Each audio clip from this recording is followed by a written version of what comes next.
Olá pessoal, tudo bem? Hoje eu vou resolver um exercício que aborda o tema teoria de falha estática para materiais frágeis. Então vamos lá. O comando da questão aí diz o seguinte: considere a chave de roda da figura, ela é feita de ferro fundido. A força F requerida para fraturar essa peça pode ser considerada a resistência do componente. O material usado é o ferro fundido ASTM grau 30 e a resistência calculada segundo o critério de Coulomb-Moore é... E aí temos algumas opções para analisar. Bem, uma análise rápida da figura que mostra que a força F vai gerar tanto uma rotação da barra OABC em torno de X, causando um movimento aí de torção, mas ela também tenta rotacionar essa barra OABC em torno de Z, causando um movimento de flexão. Então esse é um carregamento combinado em que a força F causa as duas, causa flexão e causa torção. Então vamos para a solução. O material é o ferro fundido grau 30, cujas propriedades são limite de resistência à tração 210 MPa, limite de resistência à compressão 750 MPa. O critério de falha a ser usado é o de Coulomb-Moore, cuja equação é σA sobre o limite de resistência à tração menos σB sobre o limite de resistência à compressão é igual a 1 sobre N, onde N é o fator de segurança e σA e σB são as tensões principais. Nosso objetivo é calcular a força F para fraturar a barra. Para isso eu vou fazer algumas considerações. A primeira delas, eu vou considerar que esse fator de segurança é igual a 1. Vou considerar também que a barra DC não é parte do problema. Isso significa que a chave de roda da figura ela vai falhar na barra OABC, vai falhar em algum ponto da barra OABC e não vai falhar na alavanca DC. Outra consideração que eu vou fazer também é que eu não vou levar em conta a concentração de tensão. Aqueles fatores KT e KTS eu não vou levar em conta. Vou assumir que eles são iguais a 1. Bem, a força F realiza flexão e torção. Eu vou começar analisando a flexão, porque o momento fletor ele vai variar ao longo da barra, vai depender de qual ponto na barra eu vou estar pegando.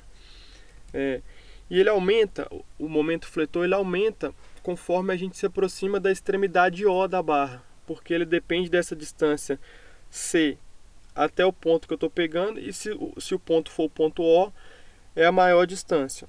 Eu vou pegar dois pontos aqui para ilustrar.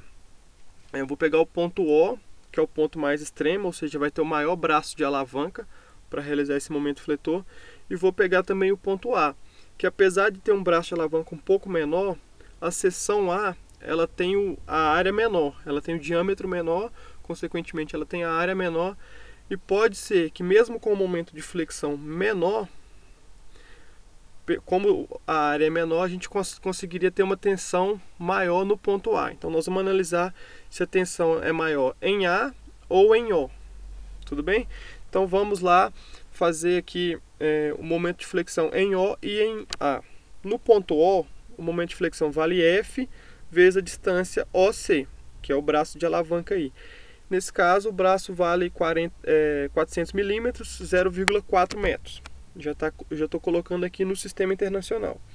No ponto A, o momento fletor vai valer a mesma força F vezes a distância agora CA, que é um pouco menor, 0,35 ou 350 milímetros. Tudo bem, então vou calcular agora as tensões normais de flexão causada nesses dois pontos e verificar qual delas é maior. Tá. A tensão de flexão dada por um momento fletor, ela tem essa fórmula padrão aqui, mc sobre I. E se o componente for um componente circular, a gente já pode substituir aqui o valor de I, né, que é o segundo momento de inércia, e o valor de C. E a gente obtém essa fórmula aqui, sigma é igual a 32m sobre πd3, quando a gente estiver tratando de um componente que tem seção circular, seção transversal circular. Tudo bem, então vou calcular agora, usando essa fórmula aqui, as tensões em O e em A. Então no ponto O, o momento vale 0,4 F e o diâmetro é 40 milímetros, então 0,04 metros, como está aparecendo aqui no denominador. Isso me leva a uma tensão de flexão de 63.662 vezes F. Eu estou dependendo da força F aqui. 63.662 F. Quando eu fizer o mesmo cálculo para o ponto A, que tem um momento fletor menor, o momento fletor em A é 0,35 F. Porém, a área, né, a área é menor e o diâmetro também é menor, é 0,025, ou seja, 25 milímetros. Quando eu fizer essa conta aqui no ponto A, eu obtenho que a tensão normal ela vale 228.164 vezes o F. Ou seja, para uma mesma força F, a tensão em A é maior. Como a tensão em A é maior, eu vou concentrar minha análise em A por ela ser a seção crítica. Então a resistência do meu componente como um todo, da minha peça como um todo, vai ser no fundo a resistência de A, da seção A, porque é onde a falha vai acontecer. Então vou analisar aqui agora a torção, né? A tensão de cisalhamento causada pela torção. O torque, diferentemente da flexão, do momento fletor, ele é constante. O torque vai valer F vezes DC em qualquer ponto da barra, o torque vale F vezes DC. E DC vale 380 milímetros. Então, o torque que vai aparecer aqui na minha fórmula vai ser 0,38 vezes o F. E aqui eu tenho a equação para o cálculo da tensão de cisalhamento. Tensão de cisalhamento é igual a torque vezes o R sobre um J, que também é o segundo momento polar. Substituindo os valores para uma seção circular, eu tenho aqui que o torque, que é a tensão de cisalhamento, perdão, sigma tal é igual a 16 vezes o torque sobre πd3.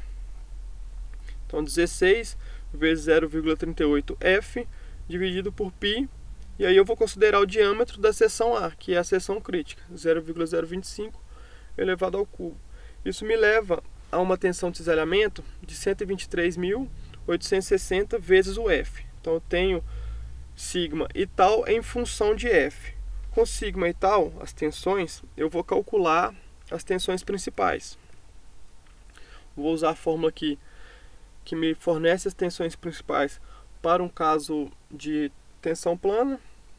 Aqui basicamente é só substituir sigma, a tensão que a gente tem, na tensão normal que a gente tem, ela é em uma coordenada só. A gente substitui sigma aqui, substitui tal para calcular as tensões principais. Então eu vou ter aqui no final sigma A e sigma B, duas tensões principais em função de F. Sigma A vale 282.475 vezes o F, sigma B vale menos 54.310 vezes o F. Eu calculo as tensões principais porque o critério de Coulomb-Moore, que a gente viu lá no início, ele depende das tensões principais. Ele é feito baseado nas tensões principais. Então agora eu obtive essas tensões principais. Eu vou aplicar na fórmula do critério de Coulomb-Moore. Eu tenho que é sigma A sobre SUT menos sigma B sobre SUC tem que ser igual a 1 sobre N. A gente considerou o N como 1, substitui os valores aqui, e aí a única variável que eu tenho nessa equação é o F.